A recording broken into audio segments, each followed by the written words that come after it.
Ever felt like you're constantly fighting against the current? Like life is a series of obstacles designed to wear you down? What if I told you there's a way to move with the current, to tap into a natural flow that unlocks effortless success and inner peace? A way that blends ancient wisdom with modern science? For thousands of years, the ancient sages of Taoism taught that life is like a river. Those who fight against the current exhaust themselves, but those who learn to flow move effortlessly toward their destiny. Science now confirms what these sages knew all along. Nature operates in cycles, rhythms, and energy flows. And when we align ourselves with this natural harmony, everything changes. In this video, we'll explore the Taoist philosophy of flow and its profound connections with psychology, neuroscience, quantum mechanics, and the world's religious and esoteric traditions. We will also examine how it aligns with the doctrine of predestination in Christianity, Hinduism, and Islam. By diving deep into these perspectives, we'll uncover how everything, our consciousness, destiny, and reality itself, is governed by the art of flow, the Tao, the way, cosmic order, or the predestined path. Whether seen as divine orchestration or natural harmony, this universal principle reveals the effortless unfolding of existence, showing us how to move in sync with life's greater rhythm. Join us as we explore this ancient wisdom from a broad perspective, examining the teachings of major world religions, science, and esoteric traditions. By delving deep into these insights, we will uncover profound truths that can transform our understanding of life, destiny, and the universe, unlocking wisdom that has the power to change our lives forever.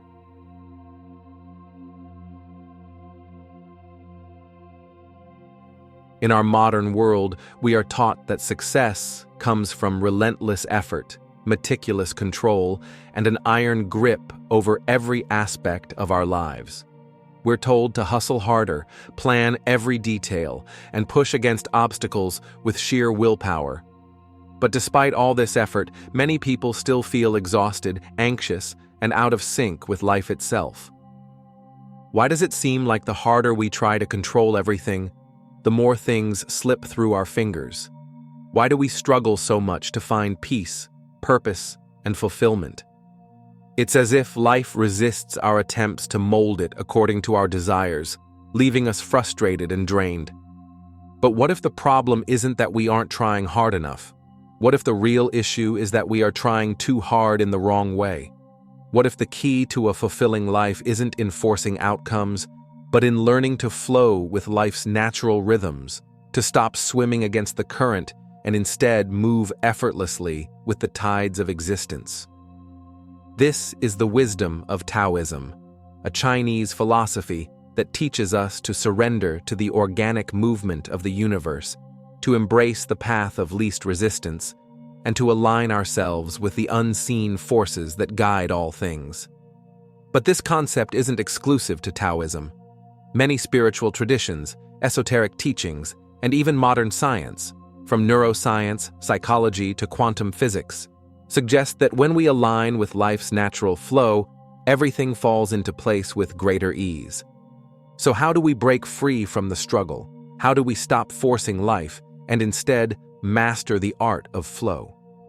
To answer this, we must first explore the very essence of flow itself, what it means, how it works, and why it holds the key to a life of harmony, peace, and effortless success. At its core, flow is about alignment, aligning ourselves with the deeper rhythms of life rather than resisting them. It's about moving in harmony with the natural currents of existence rather than forcing our own rigid expectations onto reality. Taoism calls this state Wu Wei, which translates to non-action, effortless action, or non-resistance. It doesn't mean being lazy or doing nothing. Rather, it means acting in accordance with the natural order of things, allowing life to unfold organically without unnecessary struggle. Think of a river. When water flows freely, it encounters obstacles, rocks, fallen trees, uneven terrain, but it doesn't stop or fight against them. Instead, it moves around them, adjusting its path effortlessly while still progressing forward. This is the essence of going with the flow, adapting to life's changes and challenges without unnecessary resistance. The Chinese philosopher Lao Tzu wrote the Tao Te Ching, a foundational text of Taoism. One of its most well-known concepts is Wu Wei, often translated as effortless action or non-action. In practice, Wu Wei can be understood as the state of flow, similar to what athletes call the zone. When in this state, actions unfold naturally and effortlessly, without force or excessive thought. There are no extremes, no worries, only a seamless movement through time and space. As an introduction to Taoism, let's explore this profound philosophy of flow.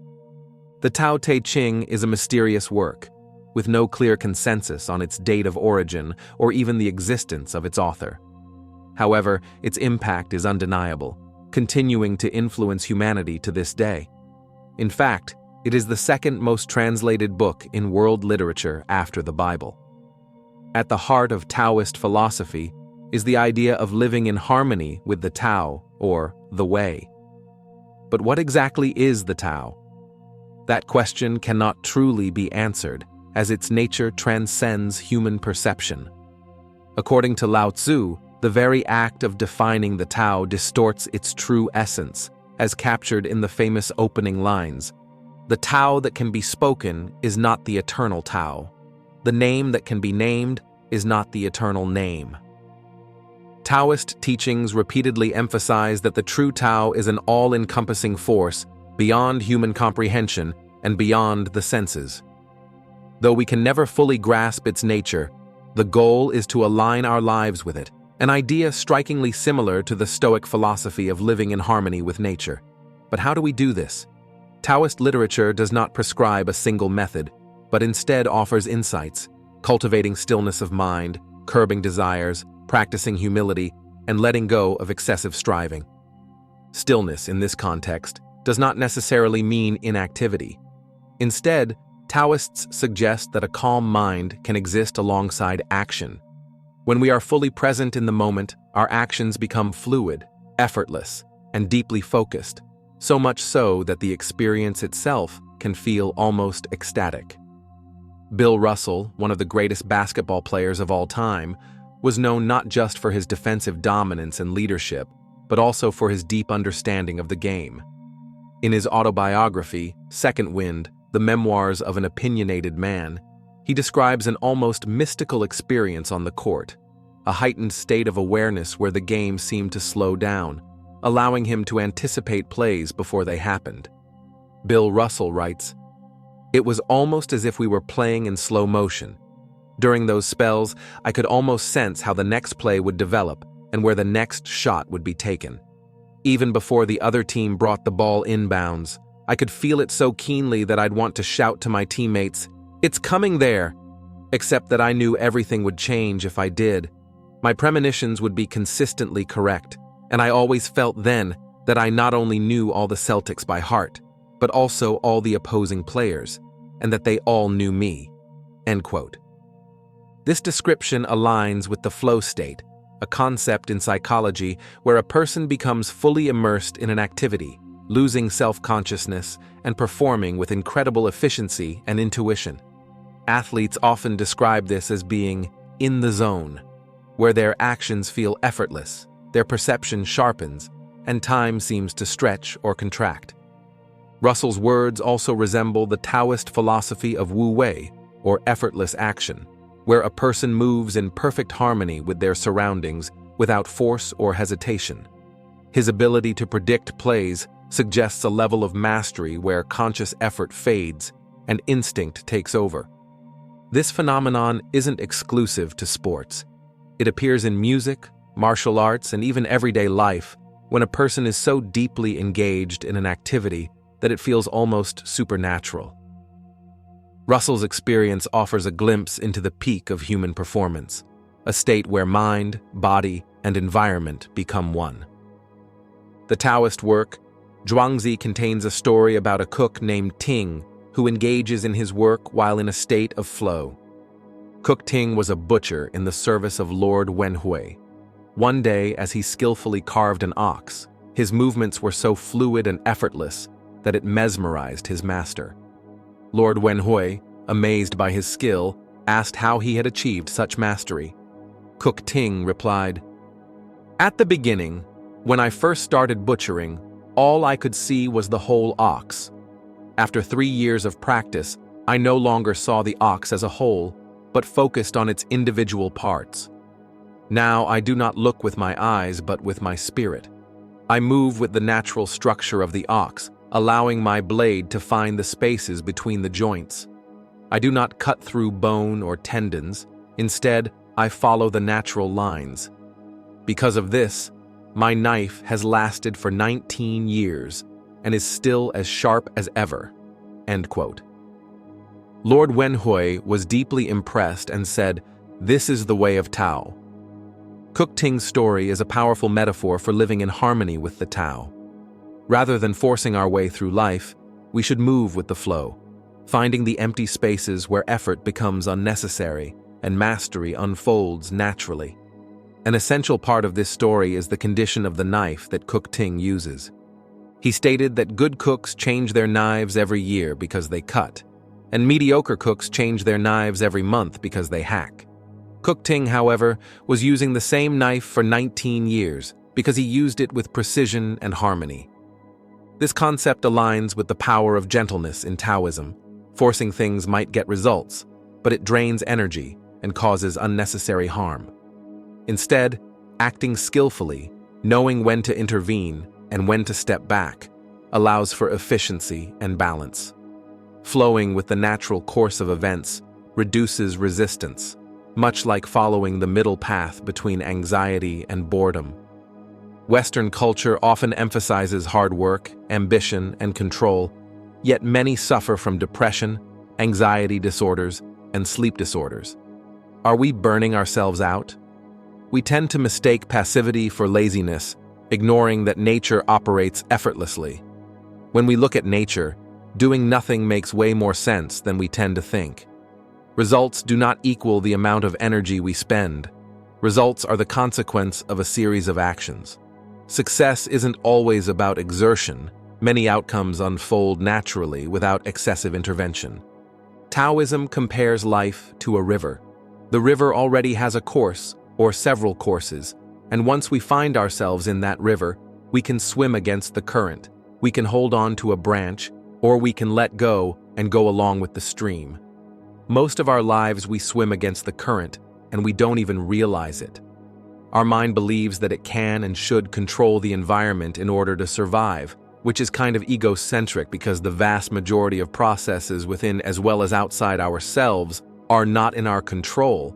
I mean, let's face it, we don't control our bodily processes like digestion, blood flow, or the healing of wounds. We don't control other people. We don't control the economy. Neither do we control the future. We don't even control who we fall in love with and what people we find attractive. Everything outside our own faculties just goes into some direction, sometimes forced by intelligence, but mostly in a natural course. When we flow along with the current, we align ourselves with this natural course. This is the path of least resistance. It gives nature a chance to unfold without us resisting it. By embracing the path of least resistance, we allow nature to take its course without fighting against it. Taoism teaches that the wise navigate the river rather than attempting to dominate it, a futile effort. Another key Taoist symbol is water, representing humility and adaptability. The Tao Te Ching states that water nourishes all things without competing. Despite its softness, it erodes even the hardest rock, showing that gentleness can overcome rigidity. Water flows without ambition, yet it sustains life effortlessly, embodying the wisdom of the Tao. The philosophy of flow, or aligning with divine will and cosmic order, is deeply embedded in major world religions. It emphasizes surrender, harmony, and trust in a higher power. We will explore how these 10 different religious traditions interpret and embody this philosophy. revealing a universal wisdom that transcends cultures and belief systems. In Christianity, Jesus taught divine flow. In Matthew chapter 6, verses 25 to 32, he taught, "Therefore I tell you, do not be anxious about your life, what you will eat or what you will drink, nor about your body, what you will put on. Is not life more than food, and the body more than clothing? Look at the birds of the air. They neither sow nor reap nor gather into barns, and yet your heavenly Father feeds them. Are you not of more value than they? And which of you, by being anxious, can add a single hour to his span of life? And why are you anxious about clothing? Consider the lilies of the field, how they grow. They neither toil nor spin, yet I tell you, even Solomon in all his glory was not arrayed like one of these. But if God so clothes the grass of the field, which today is alive and tomorrow is thrown into the oven, will he not much more clothe you, O you of little faith? Therefore do not be anxious, saying, what shall we eat? Or, what shall we drink? Or, what shall we wear? For the Gentiles seek after all these things, and your heavenly Father knows that you need them all." This scripture and teaching by Jesus illustrates that true faith is effortless trust in divine providence. Jesus emphasized surrender to God's will, stating in Matthew chapter 6, verse 10, "Your kingdom come, your will be done, on earth as it is in heaven." Paul also wrote in Romans chapter 8, verse 28, "And we know that in all things God works for the good of those who love him, who have been called according to his purpose." Psalms chapter 127, verses 1 and 2 adds, "Unless the Lord builds the house, they labor in vain who build it. Unless the Lord guards the city, the watchman keeps awake in vain. It is vain for you to rise up early, to retire late, to eat the bread of anxious labors, for he gives blessings to his beloved even in his sleep." This passage underscores the futility of human effort apart from God's plan, indicating that divine intervention governs our lives and outcomes. Christian faith encourages trusting God's guidance rather than resisting life's unfolding events. In Islam, the concept of tawakkul, or trust in God, teaches surrender to divine will. The Quran Surah 3, Ayah 159 says, "When you have decided, put your trust in Allah. Indeed, Allah loves those who rely upon him." Islam emphasizes submission. Actually, Islam itself means submission to the divine flow, knowing that God's plan is perfect. Islamic mysticism, Sufism, teaches tawakkul, or trust in God, and fana, or ego dissolution, as pathways to divine flow. The Quran Surah 55, Ayah 29 states, "Every day he is bringing about a matter, reflecting the ever-moving nature of divine will." Sufi poetry, especially Rumi's, urges surrender. It says, "Try not to resist the changes that come your way. Instead, let life live through you." In Hinduism, the concept of dharma, or righteous duty, and lila, or divine play, reflect life's natural flow. The Bhagavad Gita, chapter 2, verse 47 states, "You have the right to perform your duty, but not to the fruits of your actions." This teaches detachment from outcomes and trust in divine will, aligning one's life with the cosmic order. In Judaism, the book of Proverbs, chapter 16, verse 9, states that, "A man's mind plans his way as he journeys through life, but the Lord directs his steps and establishes them." Jewish mysticism, Kabbalah, speaks of divine emanations, or sephirot, that guide the flow of creation. Proverbs chapter 3, verse 5 states, "Trust in the Lord with all your heart, and lean not on your own understanding." In Jewish mysticism, Kabbalah, divine flow is embodied in the sephirot of the Tree of Life, through which Ein Sof, the Infinite, manifests creation. The Zohar states, "All things are linked together in perfect unity, signifying a cosmic current that guides existence." Aligning with this flow leads to spiritual enlightenment. In Zoroastrianism, the cosmic battle between Asha, or truth, and Druj, or chaos, teaches that flowing with Asha aligns one with divine will. The concept of Asha, or truth and order, represents the divine flow of the universe. The Avesta states, "Through Asha, all things move in harmony." Aligning with Asha means living righteously, trusting divine wisdom rather than resisting the natural order. In Rosicrucianism, the Rosicrucian path aligns with natural and divine laws. The Fama Fraternitatis suggests that wisdom unfolds effortlessly when in harmony with cosmic truth. The Rosicrucian manifestos emphasize silent contemplation and inner alchemy, allowing transformation to occur naturally rather than through forceful striving. In Gnosticism, the Gnostics saw pleroma as the divine fullness of existence. The Gospel of Thomas, saying 42, Jesus states, "Be passers-by, urging detachment from worldly struggles and flowing with divine truth." In shamanism, the indigenous shamans enter trance states to harmonize with the spiritual flow, believing that resisting nature's path leads to suffering.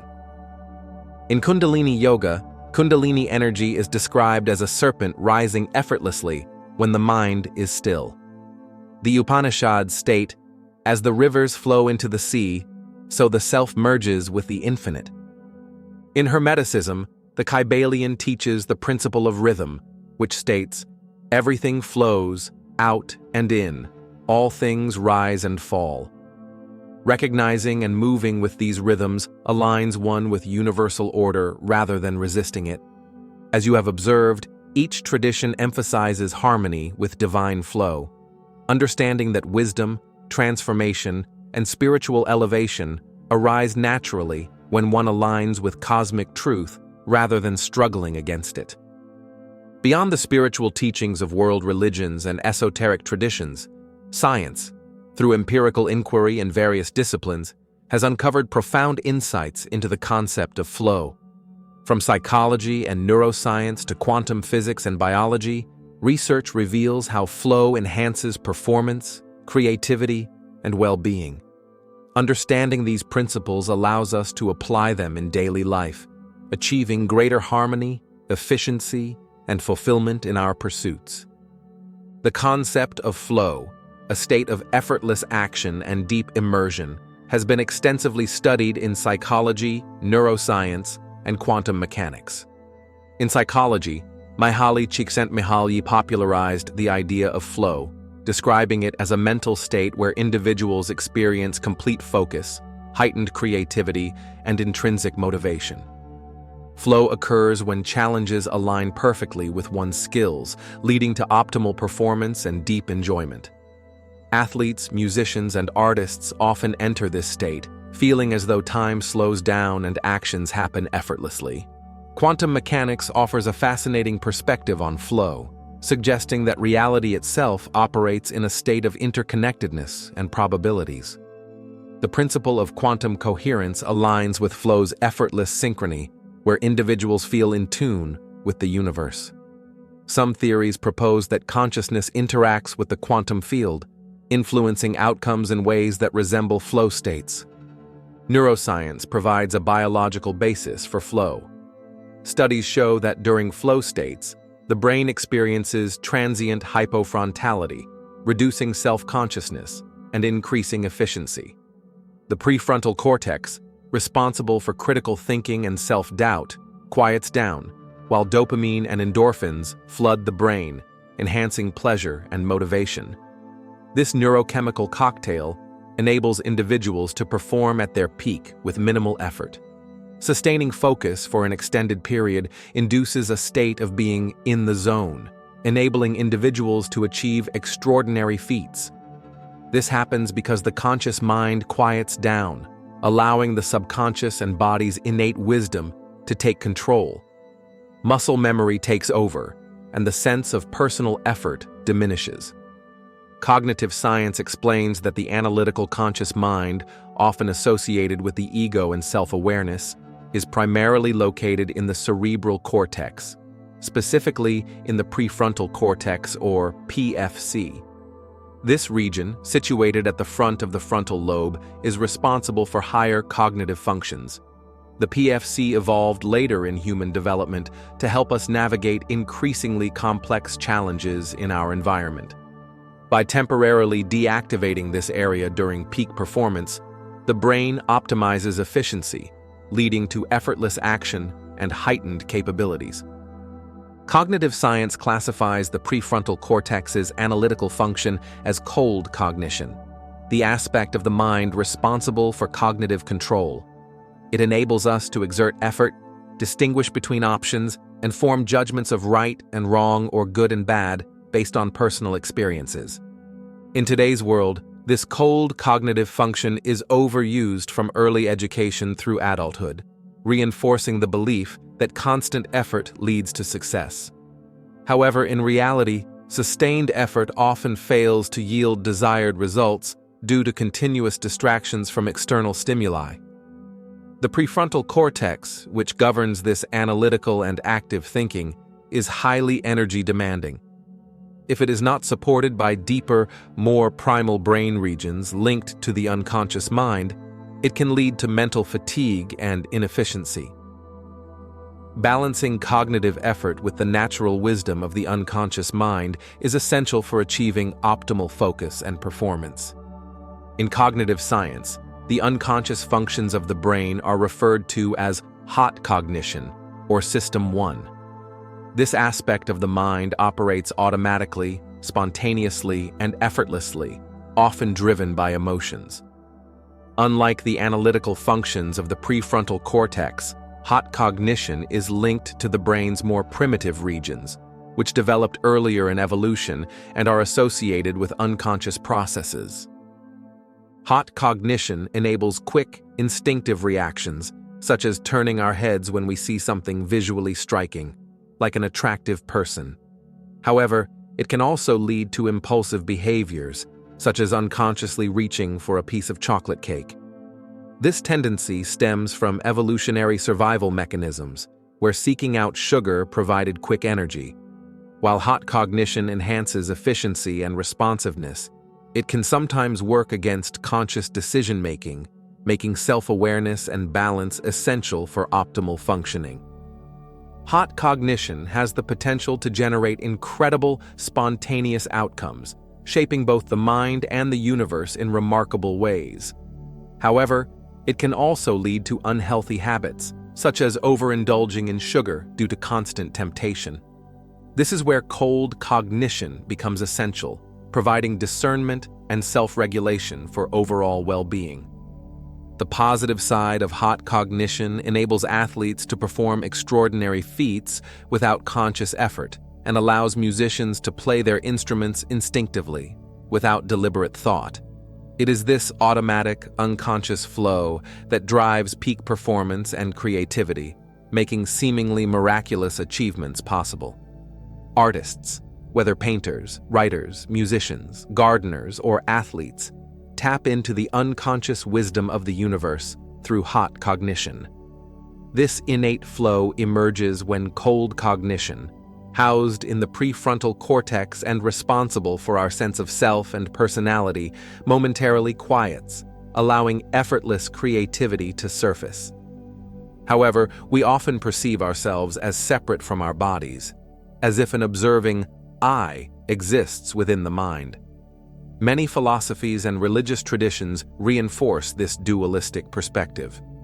Yet, true harmony arises when this sense of separation diminishes, integrating both hot and cold cognition. In this state, the mind becomes embodied, and the body operates with mindfulness, achieving a seamless balance between instinct and reason. The idea of the mind as the ruler of the body dates back to Plato's Phaedrus, where he uses the analogy of a charioteer guiding wild horses. In this metaphor, the charioteer represents the rational mind, cold cognition, while the wild horses symbolize the instinctive, untamed aspects of our being, hot cognition. The self we identify with, shaped by beliefs, desires, and attachments, is largely a product of cold cognition. However, when it clashes with the spontaneous and natural processes of hot cognition, this creates inner conflict. When undisciplined, These unconscious impulses may seem chaotic, but they are simply the raw, instinctual forces of life at play. This perspective reinforces the idea of a rigid mind-body separation, making it seem like the natural human state in a world dominated by yang energy. However, true balance is achieved through embodied cognition, where the mind and body exist in harmony, reaching a state of homeostasis between yin and yang. By cultivating yin, the sense of self dissolves into the intuitive, unconscious processes of the body, giving rise to intelligent spontaneity, the effortless mastery seen in skilled artisans, and the practice of wu-wei non-forcing action. Ironically, achieving this state requires cold cognition in the beginning, as intellectual understanding and repetitive practice are necessary for any skill to become second nature. Once deeply ingrained in hot cognition, actions flow effortlessly, allowing one to enter the zone where skill and awareness merge seamlessly. This state of flow is the result of nurturing yin energy and surrendering to the natural rhythm of existence. Highly skilled athletes, writers, actors, artists, and other high achievers have mastered the art of cultivating yin in their lives. A true master of any craft reaches a level where their actions become effortless, flowing without conscious thought or even a sense of self performing them. This seamless integration of skill reflects the union of cold and hot cognition, allowing universal intelligence to manifest through their work. It embodies the essence of wu-wei, the enlightened state of effortless action. This concept is beautifully illustrated in the Zhuangzi through the story of Cook Ting I illustrated here previously. As he skillfully butchers an ox for Lord Wenhui, his effortless precision astonishes the Lord, demonstrating the power of deep mastery. Cook Ting's ability symbolizes the harmony between intellect and intuition, where expertise is no longer forced but flows naturally, guided by an intuitive connection to the rhythm of life. Cook Ting describes how he approaches his task with spirit, allowing the Tao's natural flow to guide him. He explains, "What I care about is the way, which goes beyond skill." When I first started cutting oxen, I saw only the whole ox. After 3 years, I no longer saw it as a whole. Now I move with spirit, not relying on my eyes. In this state, perception and analysis give way to instinct, allowing his movements to follow the natural structure of the ox. He effortlessly navigates the spaces between tendons and joints, never forcing his blade. In Chinese philosophy, this mastery is called seeing from spirit, a state where the self dissolves and awareness shifts from analytical cold cognition to intuitive hot cognition. The story illustrates wu-wei, effortless action, where the mind ceases to cling to control and the body moves in perfect harmony with reality, free from resistance. Cook Ting's effortless mastery symbolizes the enlightened state of wu-wei, where the mind remains unstuck and fluid at all times. This suggests that being in the zone is our natural state, but it has been overshadowed by intellectual conditioning. Our tendency to analyze and dissect life disrupts this innate flow. The story highlights that when we cultivate intelligent spontaneity, we align with our surroundings rather than opposing them. Cook Ting's skillful movements demonstrate that by embracing yin, we dissolve the illusion of separation between inner and outer reality. In this effortless state, there is no distinction. Everything moves as one. This harmony is achieved through yin cultivation, which restores balance to the mind by counteracting the overactive yang tendencies of control and force. Through this process, we reconnect with a deeper intuitive function of our nervous system, allowing natural intelligence and effortless action to emerge. By activating the parasympathetic nervous system, or PSNS, through yin cultivation, we deepen our connection with the enteric nervous system, or ENS, which is located in the gut. The ENS is a complex network of neurons that regulates digestion and is often referred to as the source of gut instincts. When we quiet the sense of self, We become more attuned to these instinctive signals, allowing us to perceive and respond to situations more intuitively.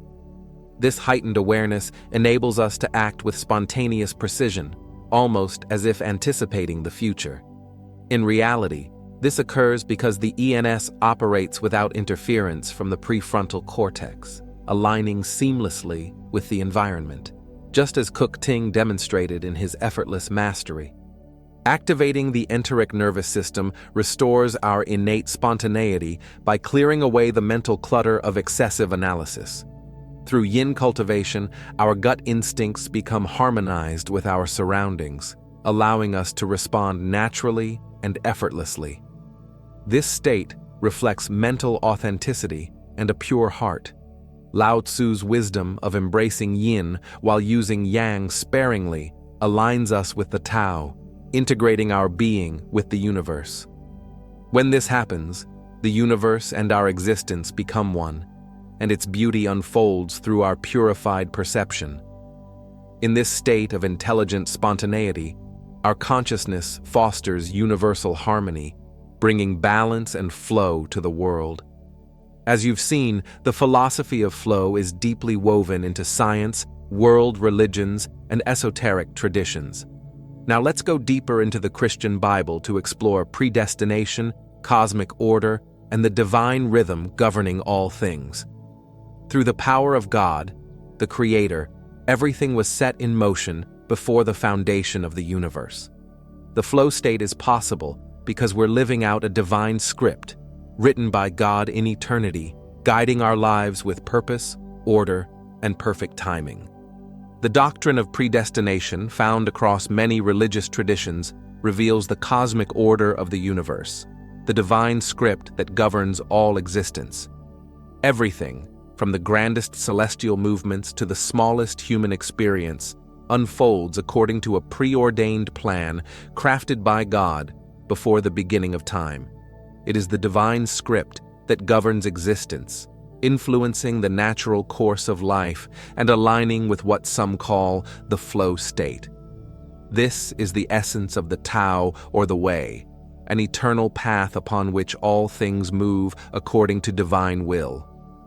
God has declared the end from the beginning, planning every detail of existence before the foundation of the universe.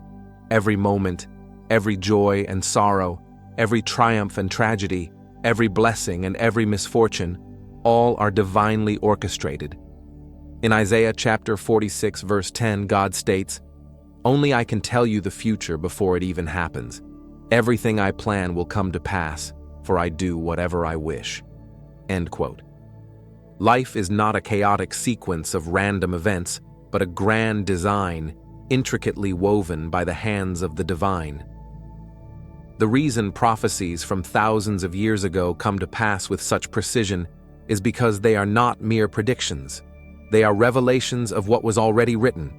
The rise and fall of empires, the destiny of nations, and the individual journeys of every human soul unfold according to this divine script.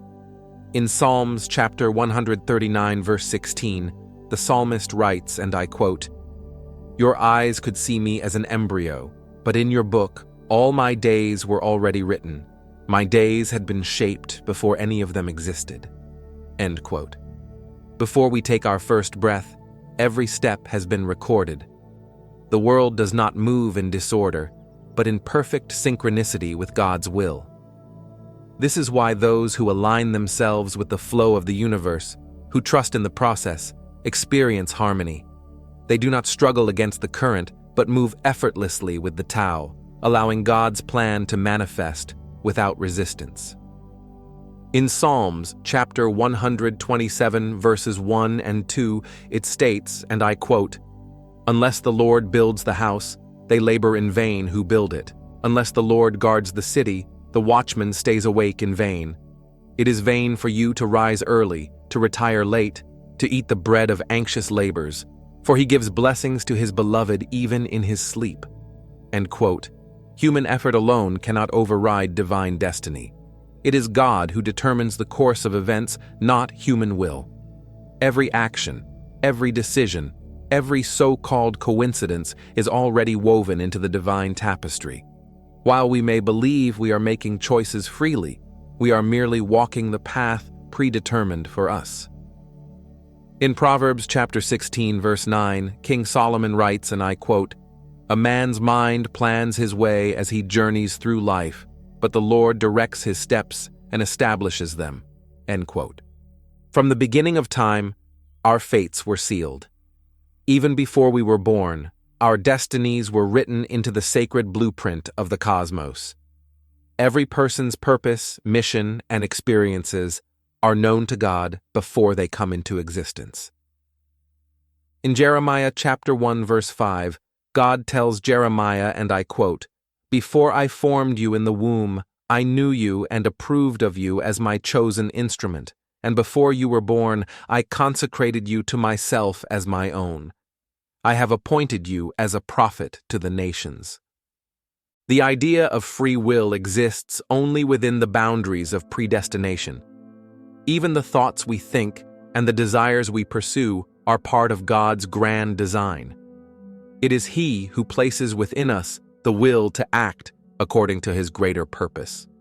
In Philippians chapter 2, verse 13, Apostle Paul enlightens us by saying, and I quote, "For it is not your strength, but it is God who is effectively at work in you, both to will and to work, that is, strengthening, energizing, and creating in you the longing and the ability to fulfill your purpose for His good pleasure."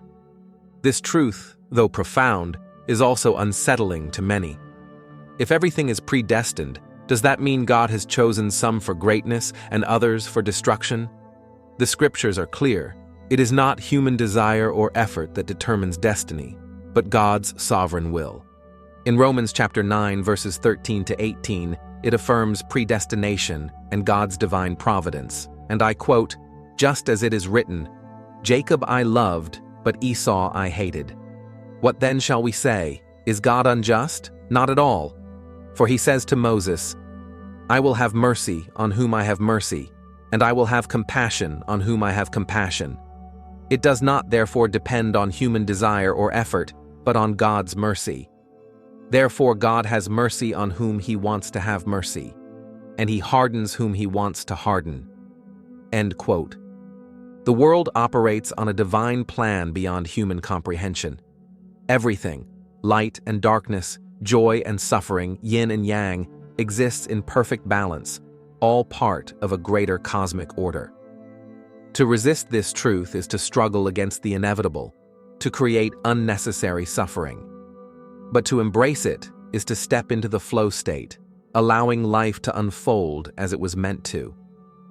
Everything is happening exactly as it was written. The future is not unknown to God.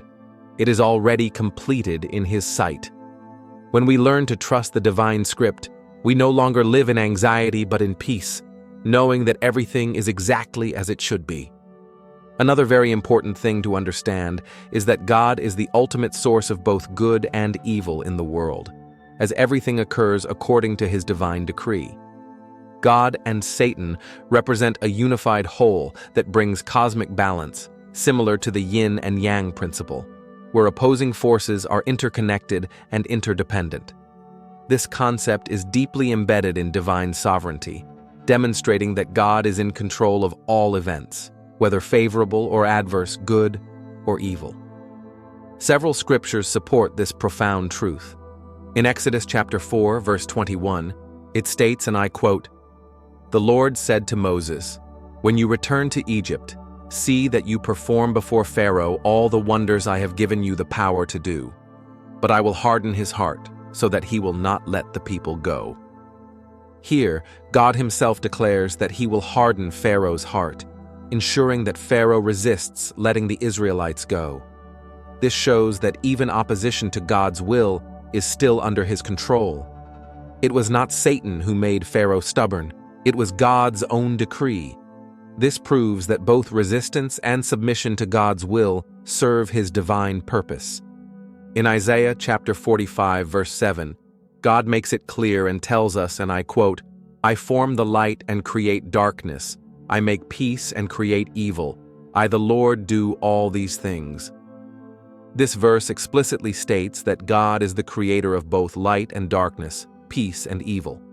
The Hebrew word for evil here is ra, which can mean calamity, distress, or disaster. This means that all events, both joyful and painful, are orchestrated by God. Just as yin and yang coexist, so do peace and disaster, ensuring balance in the universe. In Daniel chapter 4, verse 35, Prophet Daniel enlightens us by stating that all the inhabitants of the earth are accounted as nothing, and he does according to his will among the host of heaven and among the inhabitants of the earth, and none can stay his hand or say to him, "What have you done?" End quote. This verse confirms that God's sovereignty is absolute. No force, whether human or spiritual, can question his authority. Satan, too, operates under God's rule, just as seen in the book of Job, where Satan could not afflict Job without God's permission in Job chapter 1, verse 12. This aligns with the yin-yang principle. Even forces that seem opposite ultimately serve the same divine plan. In Lamentations chapter 3, verse 37 and 38, it states, and I quote, "Who can speak and have it happen if the Lord has not decreed it? Is it not from the mouth of the Most High that both calamities and good things come?" End quote. This passage solidifies that nothing happens outside of God's will. Both blessings and calamities come from Him. This means that what we call evil is not separate from God's control, but rather a necessary part of the cosmic order. Satan is not an independent force battling God. He is part of God's divine design, much like how yin does not exist without yang. These scriptures confirm that God governs both good and evil, ensuring cosmic balance. The idea that God and Satan are eternally opposed, battling for control, is a misunderstanding of divine sovereignty. In truth, all forces, whether we perceive them as good or evil, are part of the divine script, written before the foundation of the world. Yin and yang, darkness and light, joy and suffering, all play a role in the fulfillment of God's ultimate plan. The science and philosophy of flow teach that being in a relaxed, conscious state allows life to unfold effortlessly. By staying aware of your purpose, feelings, and surroundings, you align with the natural rhythm of existence. This creates a state of effortless action known as Wu Wei, where challenges feel manageable and productivity increases. Instead of forcing outcomes, you trust the process and let intuition guide you. In daily life, this means staying present, letting go of resistance, and acting with clarity and ease. Whether working, creating, or interacting with others, flow makes life peaceful, efficient, and fulfilling. Simply relax, focus, and move with life's current, rather than struggling against it, and everything aligns effortlessly. What Christians call grace, when they say, "I don't have the grace to do this," or "grace has been released for me to act," is actually their way of recognizing that the time and season for that action has come or has not yet come. In Ecclesiastes chapter 3, verse 1, King Solomon states, and I quote, "To everything there is a season and a time for every purpose under heaven." This reflects how God's divine plan operates in the universe and in our lives. Grace aligns with our inner state, our moods, gut feelings in the enteric nervous system, environmental influences, people's vibrations, other external stimuli, and essentially our purpose or goal. These factors create the right atmosphere for action to unfold effortlessly, shaping circumstances that guide us toward fulfilling God's will and divine plan. When everything aligns, we experience a natural flow, and events unfold seamlessly, showing that grace is simply divine timing manifesting in our daily lives. In the same way, Christianity teaches that allowing yourself to be led by the Spirit of God brings you into this effortless flow of life. Romans 8:14 says, "For all who are led by the Spirit of God are sons of God." Being led by the Spirit means moving in harmony with divine timing, listening to inner nudges, and acting when the atmosphere is ripe, just as grace works. Galatians 5:25 also encourages, "If we live by the Spirit, let us also keep in step with the Spirit." By surrendering control and trusting the Spirit's guidance, life becomes less of a struggle and more of a graceful, flowing experience, aligning perfectly with the Taoist principle of effortless action, or Wu Wei. Another mysterious part of our existence, called synchronicity, occurs in our everyday lives, especially when we are spiritually awakened, to make us cognizant of the Tao, or the predestined path. It serves as a divine signal, helping us recognize that we are on the right track in the cosmic order, or God's divine plan. Events that seem unrelated mysteriously align in perfect harmony, guiding us to understand that we are at the right place, at the right time, with the right people, doing the right thing.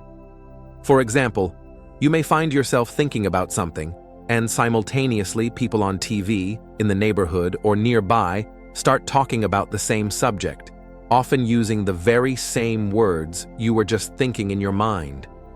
Or you may be speaking about something, and at the exact same moment, you see the same words you are saying appear on a billboard, a wall, a poster, on TV, or on social media. Another example is when you begin to tell someone about a new topic you want to discuss, and at that exact moment, they are already reading about that very topic on their phone, encountering the same words you are using to express yourself, despite the fact that you have just met and had no prior plan to discuss it. These uncanny alignments are more than coincidences. They are the language of the Spirit and the Tao, confirming that our lives are being guided by a higher, invisible intelligence. These moments are not random, but are messages from the universe, confirming that we are following the divine script. Synchronicity provides confidence and assurance from God, reminding us that everything, whether joyful or painful, is unfolding as predestined. By paying attention to these meaningful coincidences, we strengthen our trust in the divine flow, knowing that our journey is carefully orchestrated and that we are exactly where we are meant to be. As we come to the end of this journey into Taoism 102, the science and philosophy of flow, one truth becomes clear. Life is not something to be conquered. It is something to be lived. The more we resist, the more we suffer. But when we surrender to the natural rhythms of existence, when we trust the unfolding of events instead of trying to force them, life begins to move effortlessly. From the wisdom of Taoism's Wu Wei, to the flow state in psychology, to the harmonious functioning of the brain in neuroscience, and even the quantum mechanics of reality, everything points to the same fundamental principle. Flow is the key to a balanced, fulfilling, and meaningful life.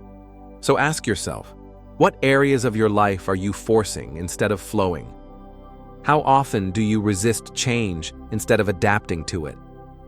What would happen if you embraced effortless action and trusted life's natural timing? This is an invitation to let go of the struggle, to move like water, to stop over-controlling, and to trust that life is guiding you exactly where you need to be. Because life was never meant to be forced, it was meant to unfold. As Muji beautifully puts it, who gave us this crazy idea that we should know how to live? Does a tree know how to grow? Does a cloud know how to rain? Does the wind know how to blow? Does a road know that it is going somewhere? Please, don't know how to live. Let life be its own spontaneous unfolding and let joy flood your being. End quote. If this video resonated with you, don't just let these ideas stay in your mind, apply them. Take a moment to reflect, share your thoughts in the comments, and start practicing flow in your own life. And if you want more deep insights into metaphysics, existential philosophy, omnism spirituality, spiritual philosophical science, and esotericism, hit that like button, subscribe, and turn on notifications so you never miss an episode. And stay tuned for Taoism 103 as we journey even deeper into the path of the Tao. Until next time, remember, you are the river, not the dam. Flow with life, and life will flow with you. As always, Wishing you an absolutely beautiful day, and may love always reign in your heart. God bless you.